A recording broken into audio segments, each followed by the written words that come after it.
We had some interesting bills come through in the States' Rights Committee this week. I was watching my colleague John Waldron do battle with those folks I lovingly refer to as the Constitutional Scholars Caucus out at the Capitol, who are convinced, that Joe Biden is the devil and that nothing the federal government does is good. But we're happy to take their ARPA money.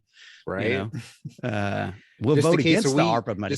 Just in case we mess up on the budget, we need some holes to plug. We'll take the money. Yes. Oh, speaking of which, I'll interject, chasing a rabbit.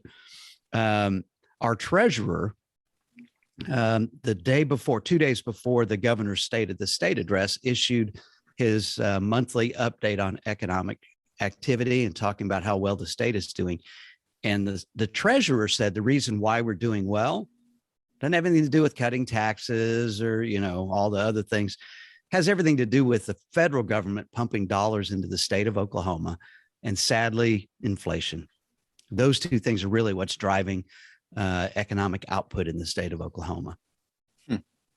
And we've had a good run with oil and gas. You see it at the gas pump. Obviously, nobody wants to pay extra at the gas pump. But that does mean that oil producers in the state of Oklahoma are seeing better returns. And that's not entirely bad. Now, the part that bothers me is that the oil companies themselves, that middle layer of folks, they're turning in huge profits. We used to have a way to fix that, Yeah. I don't know if you remember what was called a windfall profit tax. Mm-mm.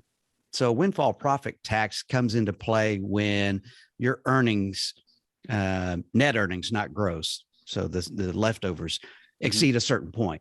So if your earnings go up 500%, well, you've made a killing, and you get an additional tax on that. We no longer have that. And that's noteworthy because we saw this week the release of information about the snow or the cold snap that we had a year ago. We had 2 weeks where a handful of companies made $4.5 billion off the people of Oklahoma. Yeah. Well, that was a huge windfall. And we finally got the release of some of the names of those companies. And it's appalling, not surprising, but appalling. Mm-hmm. And right now, the Attorney General is doing zero to get any of that money back for the people of Oklahoma. Yeah, because that was definitely a time where a lot of electricity was used. I remember Dad complaining about the bill about that the month afterwards or something like that, and I was like, oh well, that makes sense. We were just home for like a whole week and didn't do anything. And we had all the heaters on, and it's funny though, not everybody did, but the plan that the GOP put in place is effectively socialism, or almost approaching communism as it relates to that. So they took the total bill and they marked it up so they could sell bonds for it. And we won't go into all that detail right now, but then they split it up evenly among households. So say you were really frugal, right? And you kept your temperature in the house at 60 degrees and you wore house slippers and, a jacket around the house.